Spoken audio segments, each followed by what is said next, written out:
आप लोग को क्वेश्चन मिल गया है, एप्लीकेशन वाले लोग को मिल गया होगा क्वेश्चन। हमने आपको न्यूमेस्मेटिक यानी कॉइन्स समझा दिए थे, किसी को कोई दिक्कत नहीं था कॉइन्स के बारे में? कॉइन्स वगैरह समझाते ना? जल्दी जल्दी लाइव वाले लोग आ जाएंगे। लोग इस लाइव में देखते रहेंगे, सर्वर पे ज्यादा बैलेंस करके रखिएगा वरना सर्वर बड़ी तेज क्रैश करेगा। यहाँ पे इस बैच में खास करके पूरा मेंटेनेंस रखना है सर्वर को। सिक्कों का अध्ययन कहलाता है न्यूमेस्मेटिक्स। सिक्कों के बारे में अध्ययन के बारे में हम कल के क्लास में बताए थे। आज नया बताना था। क्या बताना था आज का टॉपिक?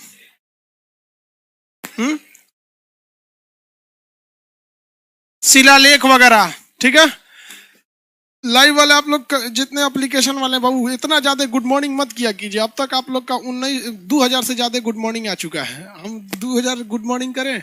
चलिए देखिए ध्यान से, कल के क्लास में हम आपको कॉइन्स के बारे में बताए थे, एक बार रिवाइज करा देते हैं। कॉइन्स का अध्ययन क्या कहलाता है? न्यूमेस्मेटिक कहलाता है। सिक्का जो होता है पुरातात्विक साक्ष्य के अंतर्गत आता है। सिक्कों के बारे में अध्ययन से एक क्वेश्चन हमेशा पूछता है। सिंधु घाटी सभ्यता में मिट्टी के बने सिक्के होते थे जिसे टेराकोटा कहा जाता था। सिंधु घाटी सभ्यता के बाद जो आई आगे जो सभ्यता आई वो कौन सा थी? कौन सा? मौर्य काल। हालांकि सीक्वेंस में मौर्य है कि सिक्कों के हिसाब से मौर्य? सिक्कों। मौर्य काल में आहत सिक्का जिसे पंचमार्क कहा जाता था। हालांकि चांदी के भी एक सिक्के थे जिसे पर्ण कहा गया था। मौर्य काल के बाद यूनानी आए जिन्होंने शुद्ध सोने का सिक्का चालू किया जिसे हिंद यूनानी भी कहते हैं। सॉरी, शुद्ध सोना नहीं, पहली बार सिक्का किसने चालू किया? पहली बार सोना का सिक्का। इसके बाद आए कुषाण। कुषाण लोग ने एकदम शुद्ध सोने का सिक्का चालू किया। कुषाण के बाद आए गुप्त। गुप्तों ने सर्वाधिक सोने का सिक्का चालू किया और स्कंद गुप्त के समय अशुद्ध सोना हो गया। जबकि समुद्रगुप्त के समय मयूर शैली का सिक्का। चंद्रगुप्त द्वितीय के समय चांदी का सिक्का। कौड़ी का प्रयोग, कौड़ी है जी इधर, ये कौड़ी देखिए, इसको क्या बोलते हैं? कौड़ी। फूट गया तो इसका कोई वैल्यू नहीं है। पहले ये सिक्कों की जगह पे क्या होता था? कौड़ी चलते थे। फूट गया तो इसका कोई वैल्यू नहीं रह जाता था। पहले जमाने में शादी ब्याह होता था ना, हमारी मम्मी तो जो दहेज में झूमर मिला है ना, इसी सब का कौड़ी पत्थर उत्थर का लगा हुआ है। तो हाँ, अभी भी होता है। पापा कभी कभी टेंशन में आते हैं तो वही सब देखते रहते हैं।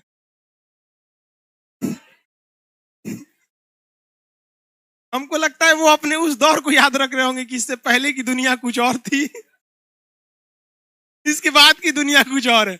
जैसे आद ऐतिहासिक और ऐतिहासिक में जो अंतर है उस टाइप का अंतर होता होगा। समझ में आ रहा है कि नहीं? ये कौड़ी है। लाइव वाले लोग को नहीं दिख रहा होगा, जूम करके आप देख लेंगे। इससे क्या कहा जाता है?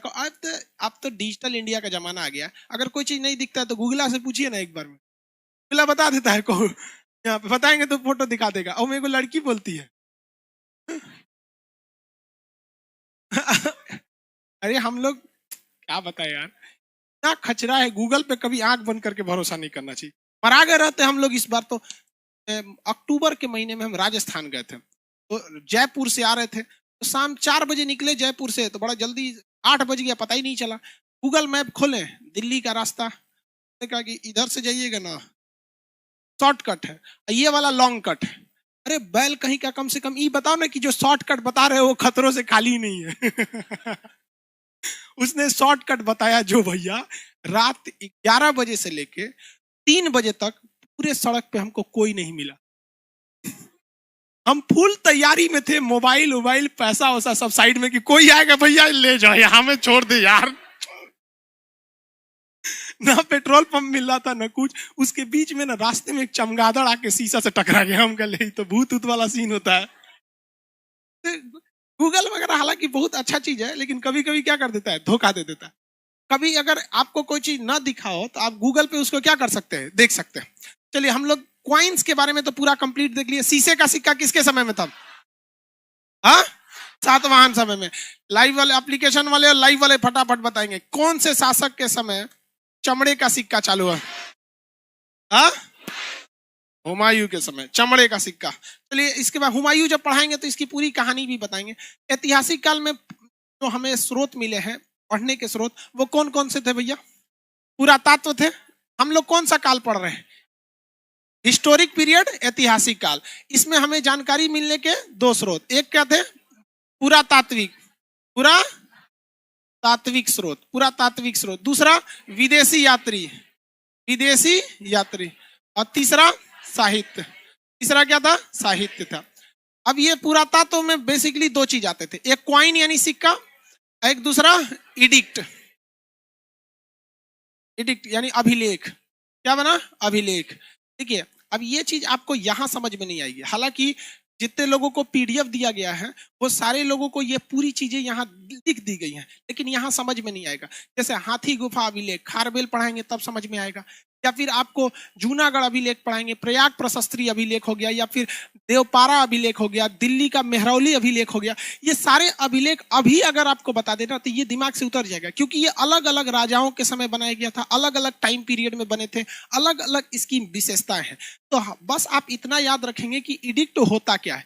जैसे जैसे आप राजा के बारे में पढ़ेंगे तो इडिक्ट के बारे में पढ़ लेंगे आपको। हालांकि अभिलेख लिखवाना क्या होता है? पत्थर पर किसी अस्थाई संदेश को देने के लिए हम लोग अभिलेख का निर्माण करते थे। अगर वो पत्थर पे लिख देता था इस तरह से तो उसे कह देते रॉक एडिक्ट, शिलालेख। क्या होता? शिलालेख। क्या हो गया? शिलालेख, रॉक एडिक्ट। अगर किसी पिलर पे लिख दिया गया तो स्तंभ लेख, किसी पिलर पे लिख दिया गया तो स्तंभ लेख। जैसे देखिए सारनाथ में एक बहुत बड़ा स्तंभ है, यही है सेम चीज, सारनाथ में यही चीज है, अशोक स्तंभ। यहाँ लिखा हुआ है इसके नीचे सत्यमेव जयते, सत्य की हमेशा जीत होती है। हमेशा क्या होती है? सत्य की जीत। तो ये कौन सा एडिक्ट हो जाएगा? स्तंभ ले। अब भाई इतना तो छोटा है ना ये, आपको जैसे फोटो वगैरह में केवल ये बाघ दिखाया जाता है, इसमें टोटल कितने बाघ होते हैं? 4। कितने भैया? 4 है। ये लाइट जलाइए ना जी, ये वाला छाता वाला। हाँ, अरे सबको समझ में नहीं आता है। अब हम लोग मेकअप वेकअप थोड़े करते हैं, लोग लाइटें के भरोसे हम लोग सबसे अच्छा तो ये वाली लाइटें गला में डाल के घूमो। तो लाइट इसलिए दिखाते हैं ताकि जो चीजें सामने सब इंस्ट्रूमेंट रहता है तो दूसरे को समझ में आ जाए। समझ आ गया कि नहीं आ गया? जबकि हम लोग को कौन सा एडिक्ट दिखाया जाता है? ये वाला, ये वाला हम लोग को दिखाया जाता है। हम लोग को ये अशोक स्तंभ बोलते हैं लोग, जो भारत का क्या है? राजकीय चिन्ह है, हर जगह यही वाला तो इसमें कितने दिखते हैं सर? 3 है। दिखते कितने हैं? 3। एगो पीछे वाला नहीं दिखता है, लेकिन रियल में है कितना? 4। अब ये ऐसे नहीं है, ये तो खाली ऊपर वाला उखाड़ लिए, अब इसी में इसे उखाड़ लेंगे बस, ऊपर वाला तो हो जाएगा ना। तो वैसे ये है, ये कौन सा एडिक्ट है? रॉक एडिक्ट, सॉरी रॉक नहीं, पिलर, स्तंभ, हाँ स्तंभ लेख, पिलर एडिक्ट। समझ में आ गया कि नहीं आ गया? आगे बढ़ जाते हैं। तो अगर इस तरह से रह जाता है तो इसे क्या कहते हैं? स्तंभ लेख। कौन सा लेख? स्तंभ लेख। दीवाल पे बना दिया तो भित्ति लेख। कौन सा लेख? भित्ति लेख। और गुफा में बना दिया तो गुफा लेख। भारत में अभिलेख लिखने की परंपरा का प्रारंभ किया था अशोक ने, लेकिन अशोक ने इसे कॉपी पेस्ट करके उठा लिया था ईरान के शासक डेरियस से। दुनिया में पहली बार अभिलेख लिखने का काम किसने किया था? डेरियस। ईरान के शासक डेरियस ने, ईरान के शासक डेरियस ने किया था। डेरियस ने, तुर्की के पास एक अभिलेख मिला है, उसका जगह का नाम कोई किसी को आइडिया? एशिया माइनर तो तुर्की को ही कहते थे। बोगज गोई। कर वो आगे पढ़ाएंगे, समझ में आ गया? वो आगे आपको पढ़ाएंगे जब ईरान के शासक हखमनी को पढ़ाएंगे तब। बोगज गोई से भारत में अभिलेख लिखने की परंपरा किसने चालू किया? किसने चालू किया? अशोक ने चालू किया। अशोक ने चालू किया। अभिलेख पर हम क्या चीज जानकारी देते थे? कोई बहुत बड़ा संदेश रहता था जो दुनिया को दिखाने के लिए हम लोग क्या करते थे? अभिलेख को दे दिया करते थे। अब ये अभिलेख जो पढ़ाएंगे हम आपको, ये इसको हम आपको डिटेल से जैसे जैसे राजा आएंगे तो सीक्वेंस बाय सीक्वेंस उसको पढ़ा देंगे, क्योंकि जब भी अभिलेख पूछता है तो केवल 2 चीजें पूछता है कि ये अभिलेख किससे रिलेटेड था या ये अभिलेख कहाँ पाया गया है। 2 ही चीज को पूछता है, अभिलेख किससे रिलेटेड था और कहाँ पर पाया गया है। समझ में आ गया कि नहीं आ गया? किसी को दिक्कत? भागलपुर में बहुत टहलिए नहीं जी आप, सेकेंड ब्रांच डिस्टर्ब हो जाता है, आप ये कैमरा के आगे टहलने लगते हैं लोग। तो चलिए ध्यान दीजिए आप। ये हो गया आपका इडिक्ट। इसके बारे में किसी को दिक्कत नहीं? यहीं पढ़ाएं कि बाद में? अरे यार इसको यहाँ पढ़ाएंगे तो समझे में नहीं आएगा, क्योंकि मेन तो कहानी आपको इडिक्ट में पढ़ना है। अब हम लोग क्या देख लेते हैं? विदेशी यात्री का यात्रा विवरण। विदेशी यात्री का यात्रा विवरण। तैयार हैं लोग? देखिए कोशिश ये करिए, चाहे वो लाइव क्लास के लड़के हों या एप्लीकेशन या क्लासरूम के, कि आपको घर जाके नहीं पढ़ना पड़े, फुली कंसंट्रेट होके यहीं पढ़िए। अगर आप फुली कंसंट्रेट होंगे ना तो यहीं याद हो जाएगा, नहीं तो फिर जिंदगी बुढ़ा जाएंगे आप लोग पढ़ते पढ़ते। या हाँ उड़ा जाएंगे, कौन फायदा होगा नौकरी लेके बुढ़ौती में। देखिए विदेशी यात्री का अगर यात्रा फिर बड़ा पढ़ेंगे तो हम लोग को दिमाग में पहले ये आना चाहिए कि कंफ्यूजन कैसे हो जाता है, लड़कों को याद क्यों नहीं रह पाता है। जिसका सबसे बड़ा रीजन है कि वो सीक्वेंस नहीं बैठा पाता, हमें कहां से पढ़ना है। जैसे यही पहला दिन जो आया था एलियन खड़ा हो, कल जिसका पहला क्लास था, बताओ। हाँ, सातवाहन काल में कौन सा सिक्का था? जल्दी, बीच में कोई नहीं बोलेगा। हाँ गुड, चलो बैठ जाओ। आज लेट आया रहा था, इसको खोज रहे थे हम, तब मिल ही गया उधर था। देखिए आप लोग को ये कंफ्यूजन होता किस लिए है, तो आप उसको सीक्वेंस में नहीं बैठा पाते। यही विदेशी यात्री जो आए होंगे वो किसी न किसी एक सीक्वेंस में आए होंगे।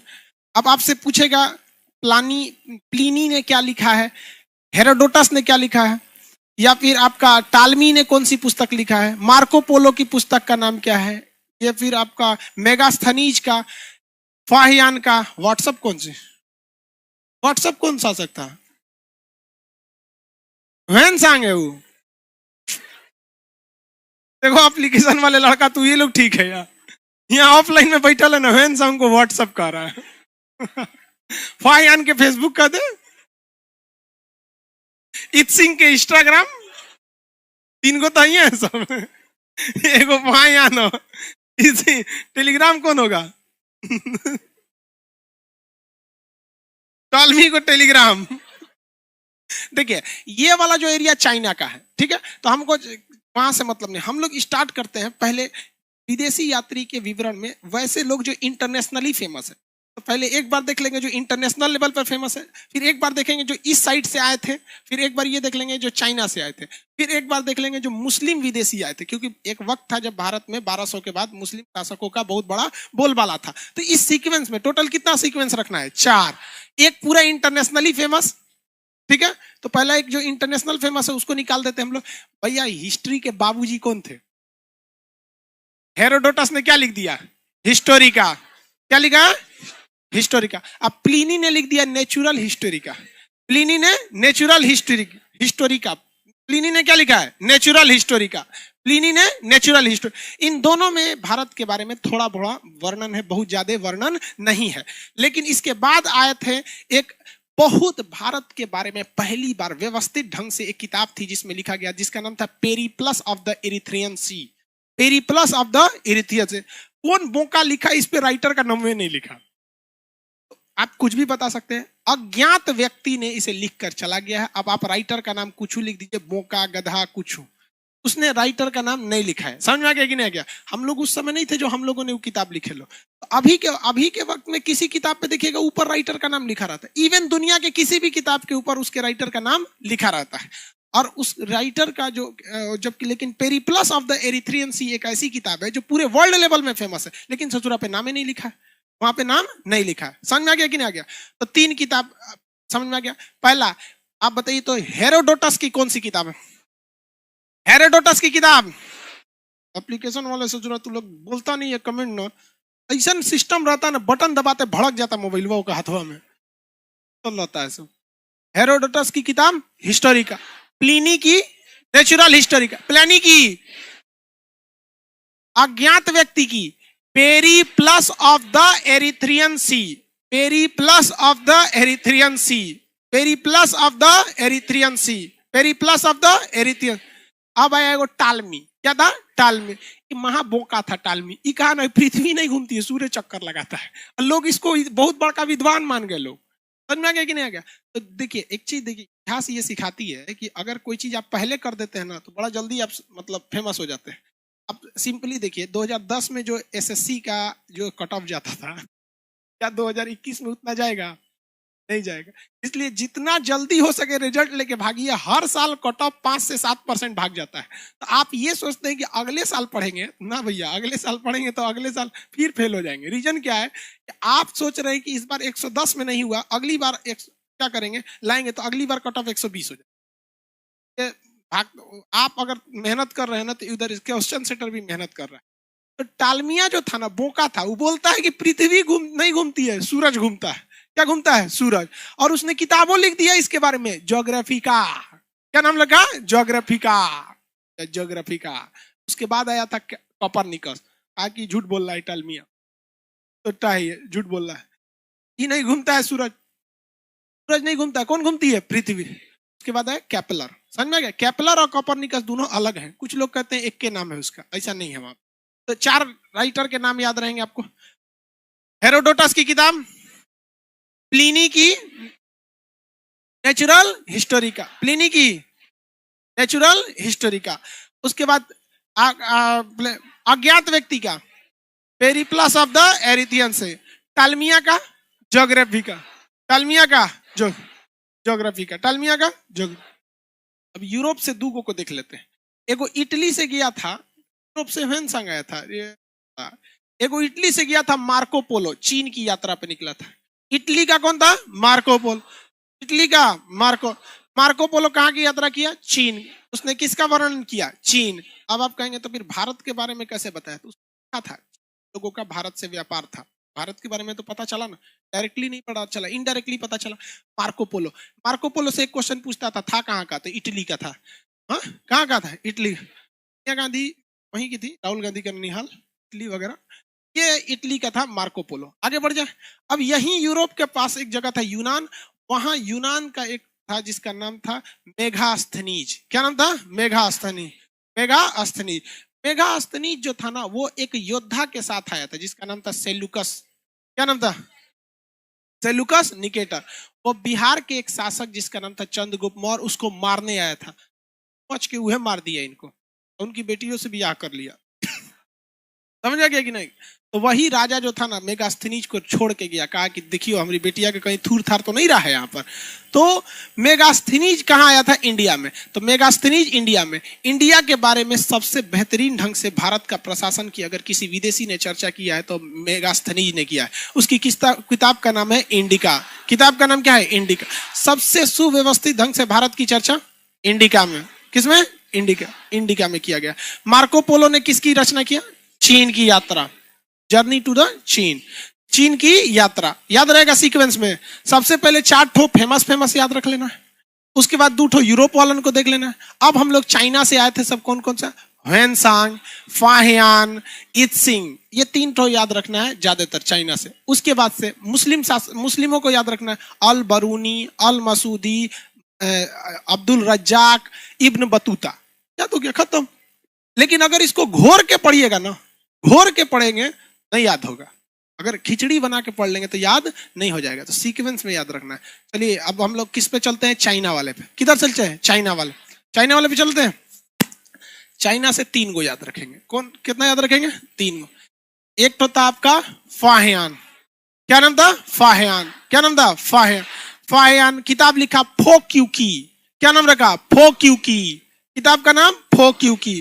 फाहियान की किताब का नाम फोक्यूकी। याद रखने का सिंपल तरीका, फ से फाहियान, फ से फोक्यूकी, फ से फाहियान, फ से फोक्यूकी। फाहियान की किताब का नाम फोक्यूकी। फाहियान की किताब का नाम फोक्यूकी। ह्वेनसांग की किताब का नाम सीयूकी। ह्वेनसांग की किताब का नाम, फाहियान की किताब का नाम, ह्वेनसांग की किताब का नाम सीयूकी। ह्वेनसांग की किताब का नाम सीयू। ह्वेनसांग आया था नालंदा विश्वविद्यालय में पढ़ने के लिए, नालंदा विश्वविद्यालय में पढ़ने के लिए। इतना न पढ़ लिया कि मास्टर बन गया वहीं पे। तो स्टूडेंट, उसके बाद वो क्या रह गया? टीचर हो गया। बहुत जगह होता है, आप जेएनयू यूनिवर्सिटी में भी देखेंगे, दिल्ली यूनिवर्सिटी में देखेंगे, जो गोल्ड मेडलिस्ट होते हैं अक्सर वहीं पे क्या बन जाते हैं? एसोसिएट प्रोफेसर, असिस्टेंट प्रोफेसर बनते रहते हैं वहां। तो फाहियान की किताब का नाम फोक्यूकी। ह्वेनसांग की किताब का नाम सीयूक्यू। एक था इत्सिंग। क्या नाम था? इत्सिंग। क्या नाम था? इत्सिंग जो था ना, जो बौद्ध धर्म के ग्रंथ थे, त्रिपिटक बोलते हैं ना, तो जो बौद्ध धर्म के ग्रंथ थे उसका 400 फोटोकॉपी कराया। उस समय फोटोकॉपी का मशीन नहीं था, हाथ से लिखा जाता था। फोटोकॉपी कैसे होता था? हाथ से। और 400 फोटोकॉपी कराया, जो हस्तलिखित फोटोकॉपी था, और उसको कहां लेके गया? चाइना लेके गया। कहां लेके गया था? चाइना। तो महात्मा बुद्ध की जो किताबें थी, पिटक, त्रिपिटक वगैरह, ये सब चीजें, इसकी 400 कॉपी करा के कौन अपने साथ ले गया था? इत सिंह, कौन ले गया? इत सिंह। अब देखिए इन सब के बारे में अलग से पढ़ाएंगे अभी, क्योंकि अभी तो फोकस केवल इस बात पे कि ससुरन का किताब क्या है। पायान पूछेगा किसके दरबार में थे, तो चंद्रगुप्त द्वितीय विक्रमादित्य। ह्वेनसांग हर्षवर्धन के दरबार में थे। इसके चक्कर में प्रयाग में विद्रोह हो गया था, क्योंकि हर्षवर्धन ने इन्हें क्या बना दिया था? पुरोहित बना दिया था, जिस वजह से भारत के ब्राह्मणों ने इनका क्या कर दिया था? विरोध कर दिया था। तो ये इतिहास में जैसे जैसे आगे बढ़ेंगे तैसे तैसे पढ़ेंगे, अचानक एक वाहचाक से पढ़ेंगे तो फिर निकल जाएगा दिमाग से। समझ में? इत सिंह ने कितनी कॉपी ले गए? हाँ, 400। याद रहेगा? क्वेश्चन पूछते हैं, बताइए।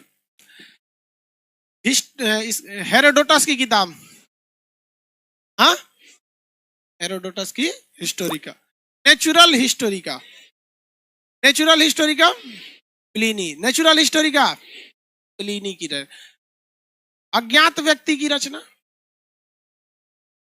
Periplus of the Erythraean C, Periplus of the Erythraean Sea. किसी को दिक्कत है? नहीं, चलिए आप आगे ध्यान से समझते हैं। ज्योग्राफी का किसने लिखा? ओमपुरी, टालमी। इधर जितना आगे वही लड़का बैठेगा जिसका जुबान ठीक है, तोतला बैठ जाता है यहाँ पे, टालमी का ओमपुरी बोलते थे। सब फ्रेश फ्रेश लड़का इधर बैठेगा, जुबान उबान जिसका ठीक ठाक रहे, कुछ बोल देता है सही से। ज्योग्राफी का किसने लिखा है? टॉलमी ने लिखा है। आगे बताइए। चीन की यात्रा, चीन की यात्रा मार्को पोलो कहाँ का था? मार्को पोलो इटली का था। इंडिका किसने लिखा? हाँ, मेगास्थी। इंडिका में किसकी जानकारी है? भारत की। भारत में स्पेशली किस एरिया की? मगध। कहाँ की? मगध। मगध के प्रशासन की हर एक चीज जानकारी उसमें दे दी गई है। मगध उसी में लिखा था। मगध के लोग, भारत के लोग लिखना पसंद नहीं करते, ये लिखा है अपनी किताब में और आज भी है। भारत के लोग जल्दी लिखना पसंद नहीं करते। 10 आदमी को दीजिएगा तो एगो नंबर लिखिए, तो चाहे कोर्ट कचहरी में एगो FIR लिखिए तो दूसरे को देगा, आप लिखिए ना, आप लिखिए।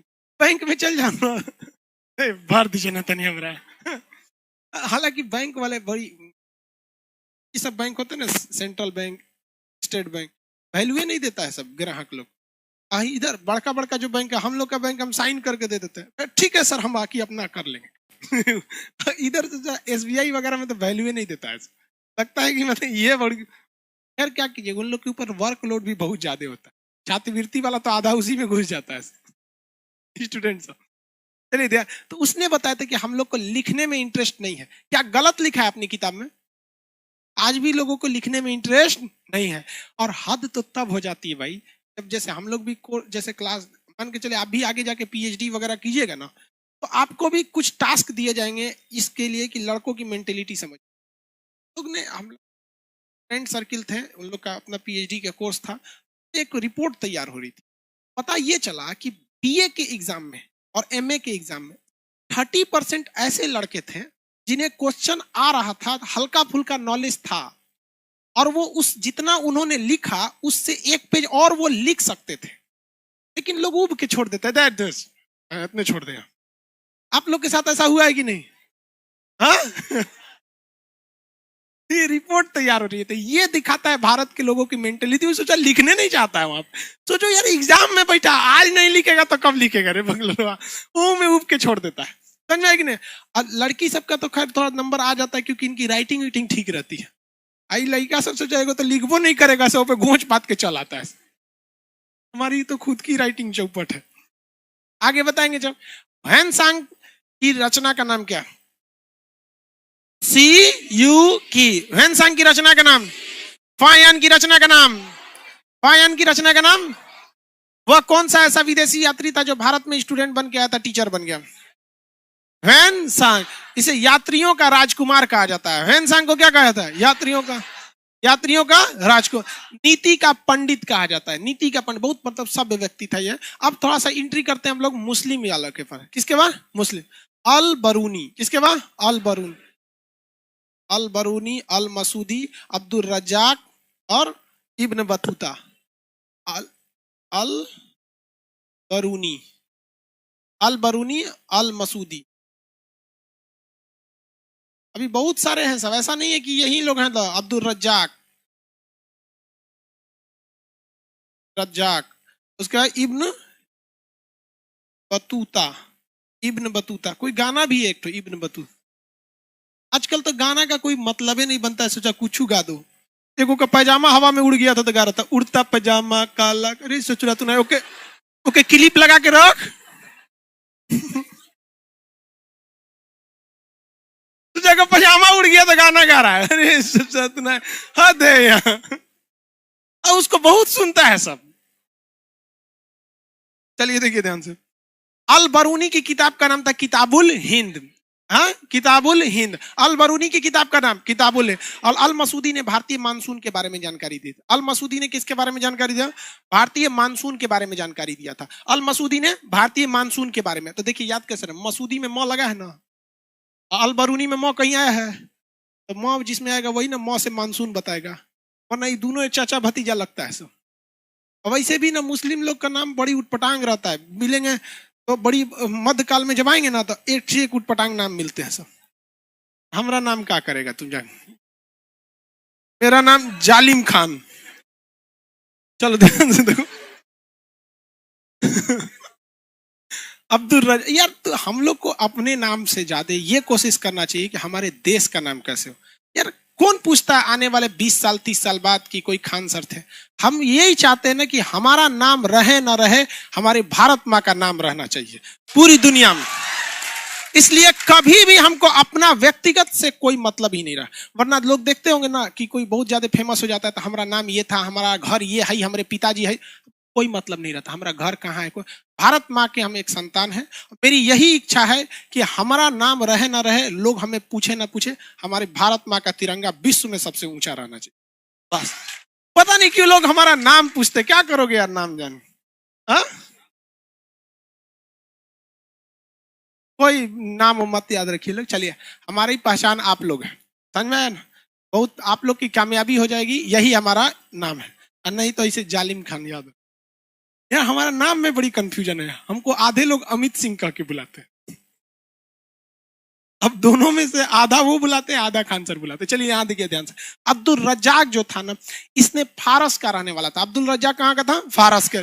तो अब्दुल रज्जाक ने जो किताब लिखा है मतलाए साहेन, क्या लिखा है? मतलाए साहेन। तो ये दक्षिण भारत के बारे में इसमें बहुत ज्यादा जानकारी है, मतलाए साहेन। और इब्न बतूता की किताब का नाम क्या है? रेहला। इब्न बतूता की किताब Rihla, Ibn Battuta Rihla, Ibn Battuta. अब मतलाए साहेन अब्दुल रज्जाक, मतलाए साहेन अब्दुल रज्जाक। मानसून की जानकारी, मानसून की जानकारी किताबुल हिंद। हाँ,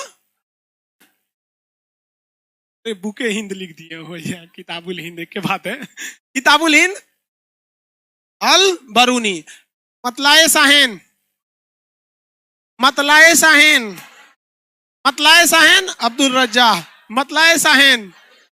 कितना अच्छा रहता अब्दुल रज्जाक रेहला लिखा होता है तो र से रज्जाक र से रेहला, ऐसे ऐसी नहीं लिखा सही सब।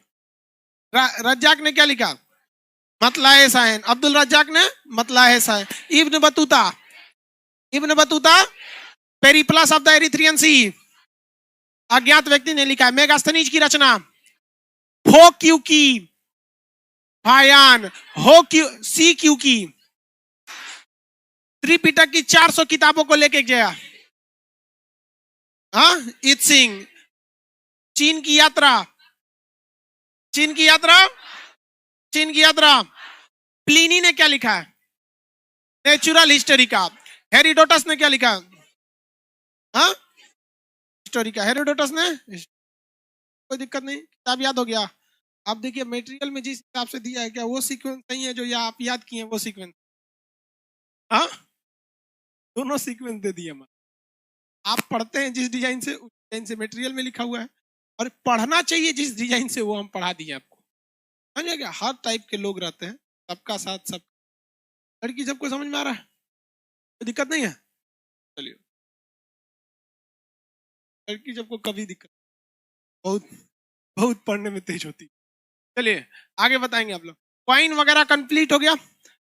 अब जो अभिलेख वगैरह थे इसके बारे में जो हम बताए थे, जैसे जैसे चीज आएगी आगे वैसे वैसे हम आपको बताते चलेंगे अभिलेख के बारे में। अब बात करते हैं हम लोग किसके बारे में भैया? साहित्य के बारे में। किसके बारे में? साहित्य। ये तो कंप्लीट हो गया ना। ये भी कंप्लीट हो गया। पुरातत्व, पुरातत्व में कॉइन सही है, बाकी एडिक्ट जैसे जैसे राजा आएंगे पढ़ाते जाएंगे। साहित्य के बारे में, साहित्य कितने टाइप की भैया? 2 टाइप की, एक तो धार्मिक, एक गैर धार्मिक। धार्मिक और गैर धार्मिक, पहले फरिया देते लोग किसको? गैर धार्मिक। गैर धार्मिक के लिए एक अलग से आपको पीडीएफ देंगे, उसमें आपको डेली 5-5 तो याद करके आना है, आपको आराम से याद हो जाएगा, ठीक है। जैसे पंचतंत्र किसने लिखा है? विष्णु शर्मा। पंचतंत्र विष्णु, धर्म से रिलेटेड है? नहीं है। धार्मिक किताब नहीं है।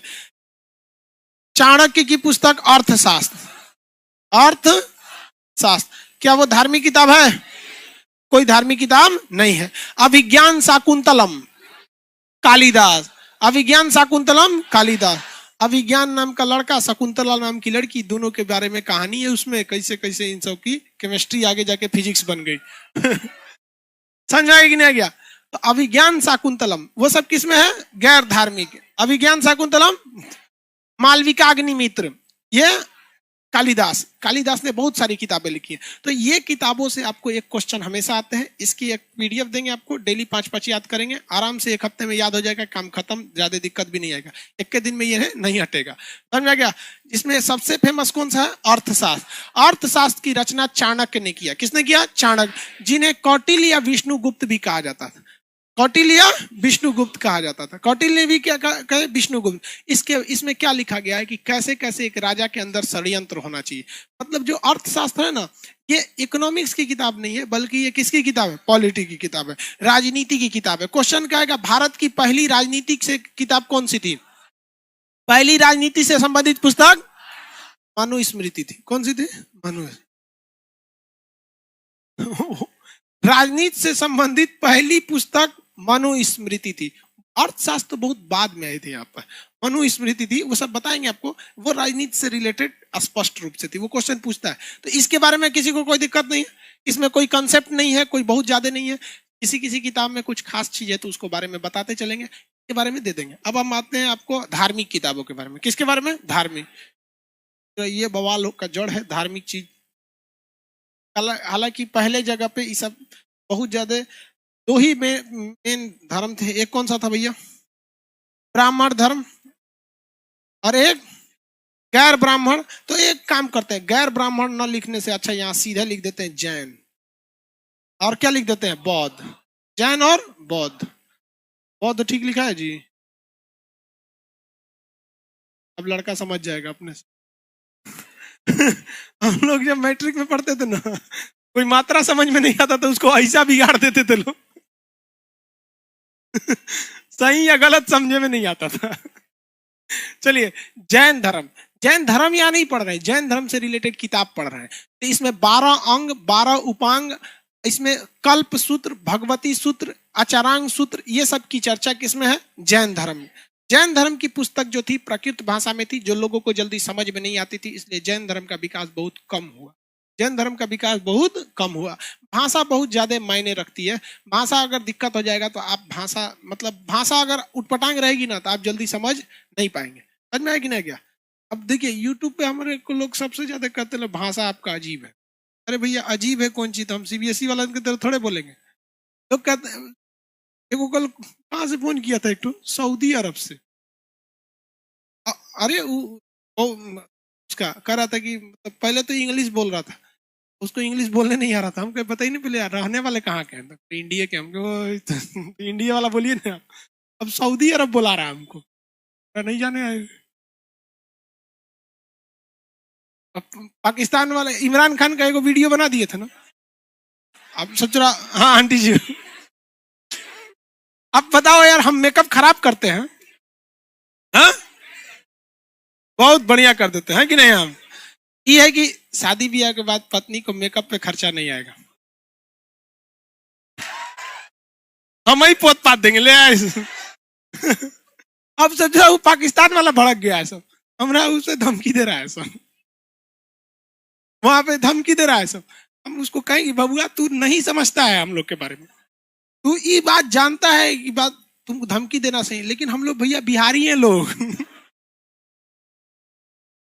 सिकंदर को ना छोड़े थे लोग, बेटियों रख लिए थे लोगों के सेनापति का।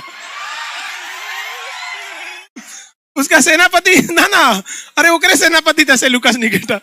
और बेटी रख ली है। उसके बाद देखिए एरिया आराकोसिया जेड्रोसिया पेरिस्पेमियाई दहेज में ले लिए लोग, जिसमें आज बना है पाकिस्तान और अफगानिस्तान। तू सच रहा धमकी दे रहा है सब यहाँ पे। एक दूसर वीडियो में फिर बोल दिए ओकरे बारे में। चलिए ध्यान दीजिए। तो ये हो गया जैन धर्म। जैन धर्म में कौन सी भाषा का प्रयोग होता था? प्राकृत भाषा। 12 अंग पुस्तक किससे रिलेटेड है? 12 उपांग, भगवती, ऐसे कल्प सूत्र, आचारांग सूत्र, जैन धर्म से।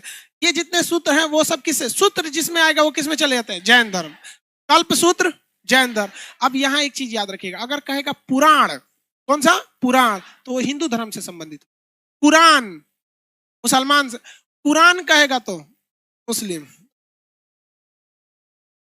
कुरान मुसलमान में अल्लाह के जो उपदेश है ना, तो क्या कहते हैं? कुरान में रखा गया। मोहम्मद साहब के जो उपदेश उसे हदीस में। कुरान, हाँ, कुरान और हदीस में बहुत जमीन आसमान का अंतर है। आदि पुराण, आदि पुराण, ये भाई साहब ये तीनों अलग अलग धर्म के हैं। कुरान कहाँ का? इस्लाम धर्म का। इस्लाम धर्म, मुसलमान धर्म नहीं भाई, इस्लाम है धर्म। मुसलमान तो फॉलो करने वाले होते हैं वहां पे। ये हो गया पुराण हिंदू धर्म में। आदि पुराण जैन धर्म, आदि पुराण जैन धर्म में किसी कोई दिक्कत नहीं। आदि पुराण जैन धर्म, तो ये चीज याद रखेंगे। आदि पुराण जैन धर्म, कल्प सूत्र जैन, आचारांग सूत्र, 12 अंग, 12 उपांग जैन धर्म। बाकी जैन धर्म के बारे में अभी और डिटेल से हम लोग को आगे पढ़ना है। जैन धर्म अभी यही खत्म थोड़ी हो जाता है। पूरा जैन धर्म पे तो एक चैप्टर है, लेकिन हाँ ये देखते हैं कि इतिहास के बारे में जो स्रोत हैं वो कहाँ कहाँ से मिले हुए हैं। जैन धर्म अभी छोटा सा थोड़ा। बौद्ध धर्म अब कौन सा आता है? बौद्ध धर्म। महात्मा बुद्ध ने सबसे बड़ा यही काम किया कि उन्होंने उस समय की जो सबसे फेमस भाषा थी पाली भाषा, जो संस्कृत से पूरी तरह से मैच करती थी, तो ये ज्यादातर उपदेश किस भाषा में दे दिए हैं? पाली भाषा में दिए। पाली भाषा में उपदेश देने की वजह से उनको उस वक्त के कंटेम्परेरी, समकालीन। अब एक लड़का पूछ रहा था सर समकालीन क्या होता है? भाई जब समकालीन नहीं पता तो फिर बीपीएससी में और यूपीएससी में बहुत दिक्कत आने वाला है। मतलब स्टेट पीसीएस में उसको समकालीन इतिहास से पूछ देता है। समकालीन का मतलब होता है जब दो घटनाएं एक साथ हो रही होती, तो उन दोनों घटनाओं को क्या कहते हैं? समकालीन। अब आप ये बताइए कि क्या हम लोग महात्मा गांधी के समकालीन हैं? हम महात्मा गांधी के समकालीन नहीं है। हम लोग द्वितीय विश्व युद्ध के समकालीन हैं? नहीं है। अब आप में किसी के परदादा जिंदा होंगे, द्वितीय विश्व युद्ध के समकालीन होंगे भाई, किसी किसी के होंगे, तब एक एक होते हैं लोग भाई। हम लोग कोरोना के समकालीन। सही बात बोला, एक नंबर पकड़ा। हमको एग्जाम्पल से अच्छा दे दिया। हम वही सोच रहे थे कोई बड़ी घटना बताएं जिसपे हम लोग कोरोना के साक्षात गवाह हम लोग बने लोग। समकालीन थे लोग, और समकालीन में बच गए लोग। सैनिटाइजर लाओ तू। अरे कोरोना याद आया, कुछ कुछ मार देते हैं।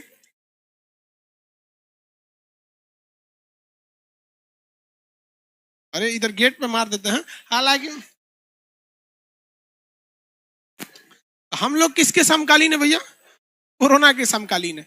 तो समकालीन का मतलब होता है उस वक्त की। इंग्लिश में समकालीन को कंटेम्परेरी कहते हैं। टेम्पोररी नहीं, कंटेम्परेरी।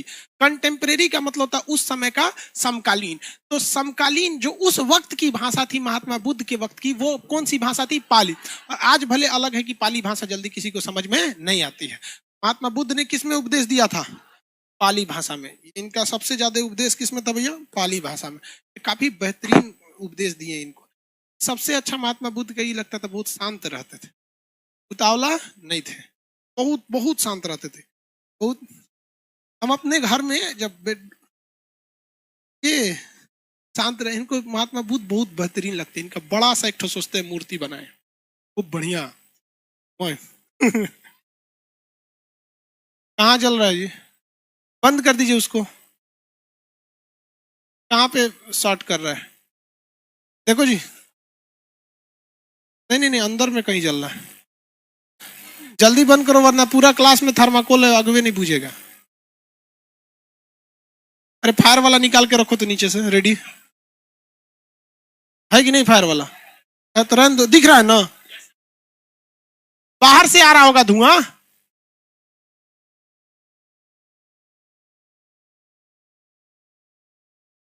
देखो बाहर से, 1 मिनट, एप्लीकेशन वाले लड़के रुके रहे, एप्लीकेशन वाले रुके रहेंगे, क्लास में धुआं भर गया, उस सबको समझे में नहीं आता, क्लास वाला में धुआं भर गया, ये सब आ कहां से रहा है समझ में नहीं।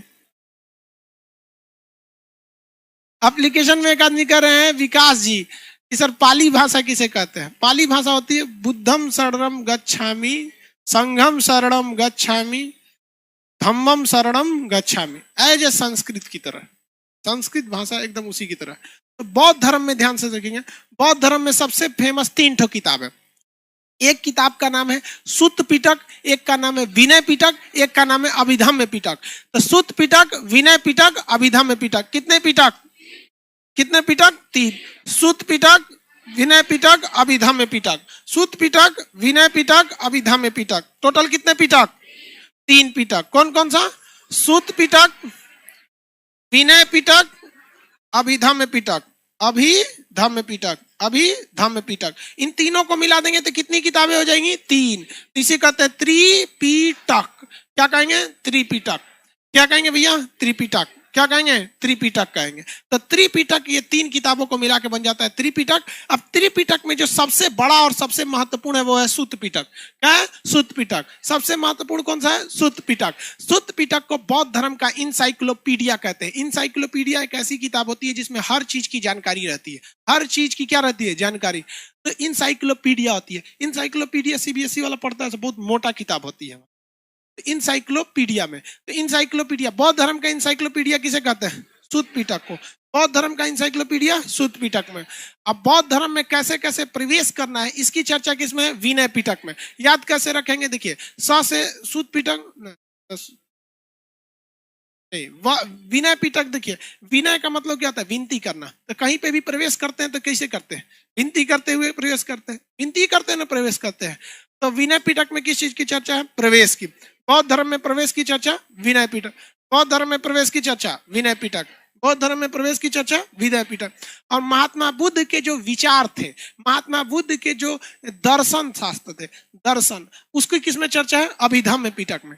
महात्मा बुद्ध की फिलॉसफी या दर्शन की चर्चा किसमें है? अभिधम्म पिटक। अब ये दर्शन क्या होता है? फिलॉसफी क्या होती है? किसी व्यक्ति के पर्सनल थॉट, उसकी अपनी विचारधारा जब इतनी बेहतरीन हो जाती है कि लोग उसे फॉलो करने लगते हैं तो उसे कहते हैं फिलॉसफी। क्या कहते हैं? फिलॉसफी। उस विचार को फिलॉसफी। जिसका ये विचार है उसे क्या कहते हैं? फिलॉसफर। क्या कहा जाता है? फिलॉसफर। हमको शाहरुख खान का एक विचार बहुत अच्छा लगता है। उसने कहा था first become rich and then become philosopher. पहले अमीर बनो उसके बाद भाषण देना। शाहरुख खान की बात बोला था।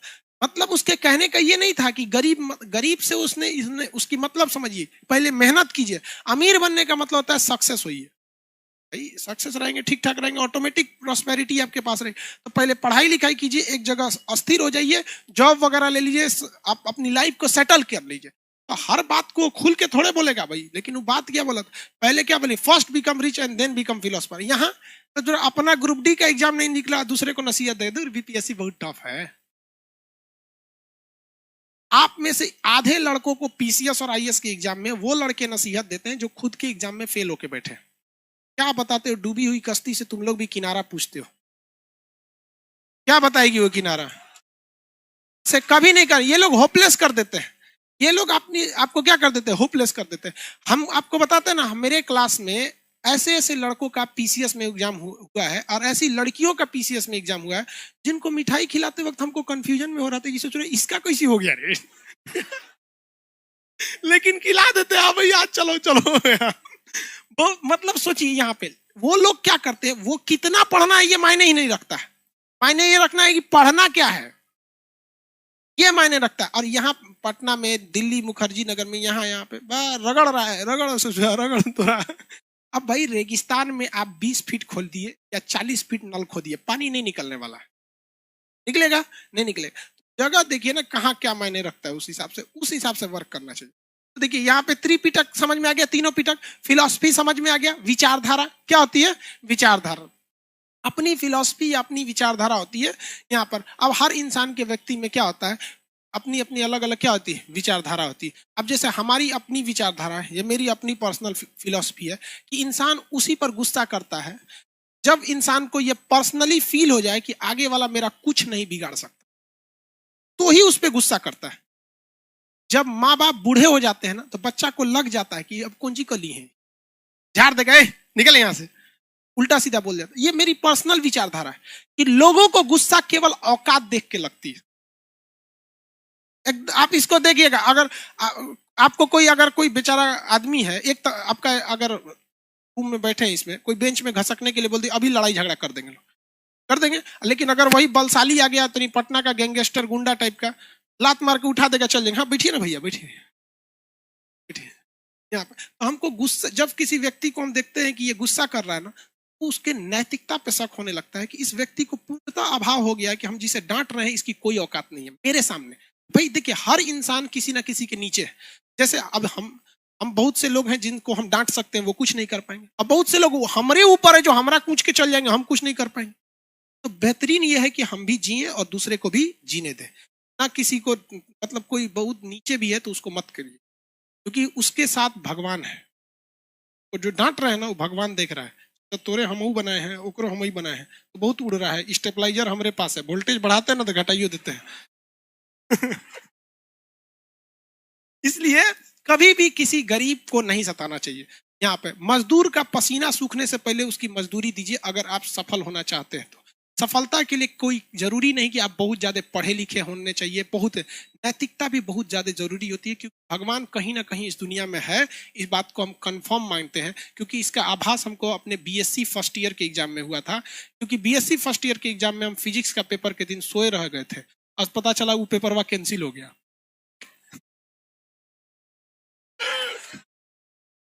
गजब हुआ था मेरा। मैट्रिक में भी इस बात का आभास हुआ था। मैट्रिक में हम लोग मार्कशीट लेने गए थे लोग, अब मार्कशीट में जेब में रख के क्रिकेट खेलने लगे थे। सोच रहा गिर उड़ गया कहीं, ओरिजिनल मार्कशीट गिर गया, घरे आते धोआना चालू हो गया। काज ने क्या करेगा, मैट्रिक का मार्कशीट भुलवा दिया, पता चला कोनो घरे पहुंचा दिया था। कभी कभी क्या होता है, किस्मत साथ दे देता है। हमेशा भगवान को मतलब इंसानियत रहनी चाहिए। तो फिलॉसफी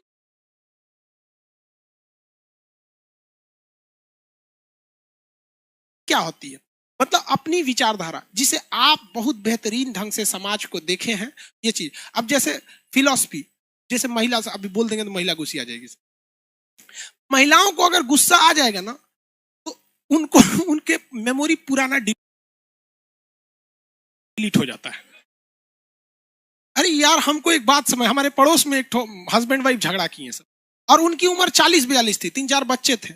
उसकी पत्नी कह रही है कि तू मेरे लिए किया क्या है रे, तो वो कह रही तू मेरे लिए किया क्या है, तो हम वही थे, हम कहे कि बचवा दूसरे का है क्या।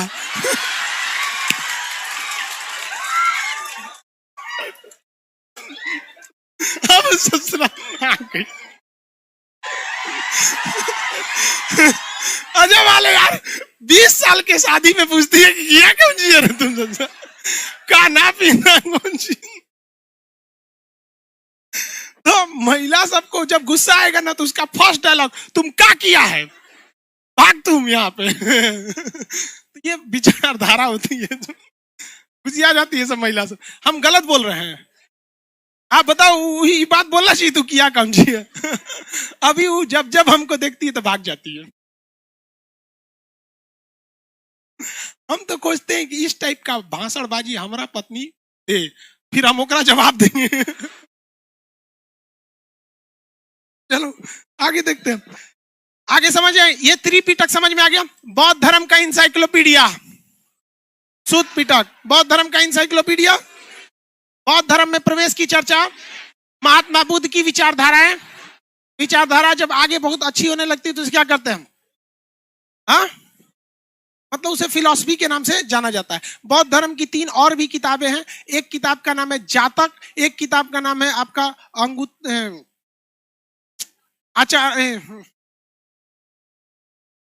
अंगुत्तर निकाय। अंगुत्तर निकाय में 16 महाजनपद की चर्चा है। अंगुत्तर निकाय किस धर्म से है, अंगुत्तर निकाय। अंगुत्तर निकाय, देखिए भारत में जो सबसे पहले 16 बड़े बड़े शहर बसे थे, 16 महाजनपद, उसकी चर्चा किसमें है, अंगुत्तर निकाय। ललित विस्तार, ललित विस्तार, महात्मा बुद्ध की पूरी जीवनी किसमें है, ललित विस्तार में। पूरा विस्तार से उनकी जीवनी की चर्चा किसमें है? ललित विस्तार में। किसमें है? ललित विस्तार में। एक और पुस्तक का नाम बता सकते हैं? अंगुत्तर निकाय, ललित विस्तार, जातक। कौन सा है? जातक। जातक। जातक ग्रंथ में महात्मा बुद्ध के पूर्व जन्म से रिलेटेड 200 कहानियां हैं। कितनी है? 200 कहानी। महात्मा गांधी से रिलेटेड 200 अलग अलग कहानियां किसमें है? जातक ग्रंथ में। महात्मा बुद्ध से रिलेटेड 200 अलग अलग कहानियां किसमें है? जातक ग्रंथ में। महात्मा बुद्ध की पूरी जीवनी विस्तार से लिखी गई है, ललित विस्तार। पूरी जीवनी विस्तार से लिखी गई है, ललित विस्तार। पूरी जीवनी विस्तार से लिखी गई है, ललित विस्तार। किसी को कोई दिक्कत नहीं है? 16 महाजनपद की चर्चा किसमें है?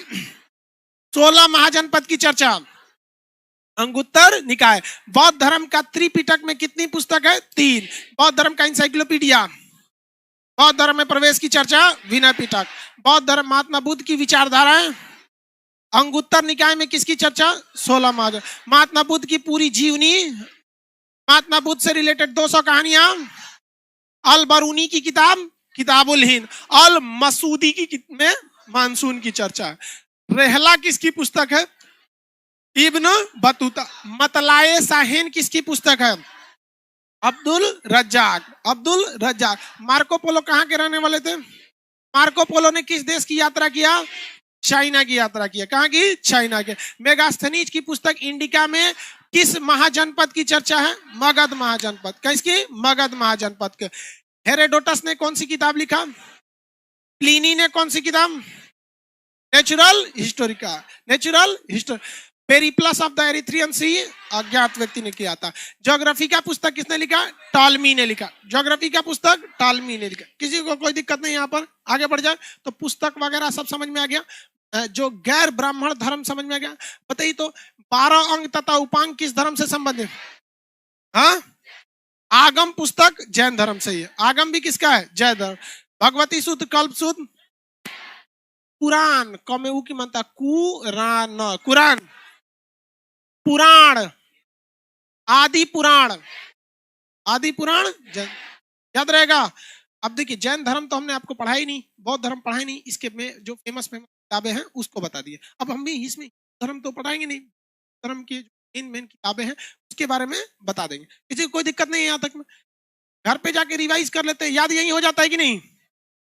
कोई है जिसको याद नहीं होता है? एप्लीकेशन वाले लड़के बफरिंग कहाँ कर रहा है?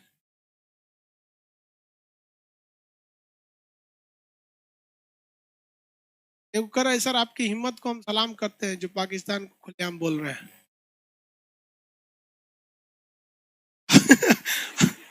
अरे भाई पटना में तो आदमी टेंशन फ्री रहता है, यहाँ विद्यार्थी है सब नोच के उखाड़ लेगा से इस्लामाबाद। खैर देखो हम गलत नहीं बोलते, रियल में हम आपको बताते ना। इन पाकिस्तानियों की वजह से भारत में मुसलमानों को शक की नजर से देखा जाता है। बल्कि क्या इनका कौन सी गुनाह है? कभी कोई सऊदी अरब की वजह से मुसलमानों को शक की नजर से देखता है? यूएई की वजह से देखता है? नहीं देखता है। लेकिन इन पाकिस्तानियों को वैसे चट्टा कहीं यो ऑपरेशन होगा। समझे नहीं आता है, गुस्सा लगता है कभी कभी घटनाएं देखते हैं। भाई सबको मिल के रहो, जीने दो, जियो और जीने दो। हम लोगों ने कभी किसी बौद्ध धर्म, जैन धर्म, सिख, पारसी किसी को हम लोग ने टॉर्चर किया है? नहीं किया। लेकिन वहां से जो सबको जन्नत चाहिए जो। चलिए आज के लिए इतना ही, आगे का क्लास कल करेंगे। गर्ल्स बबनी लोग निकलो, छूटा हुआ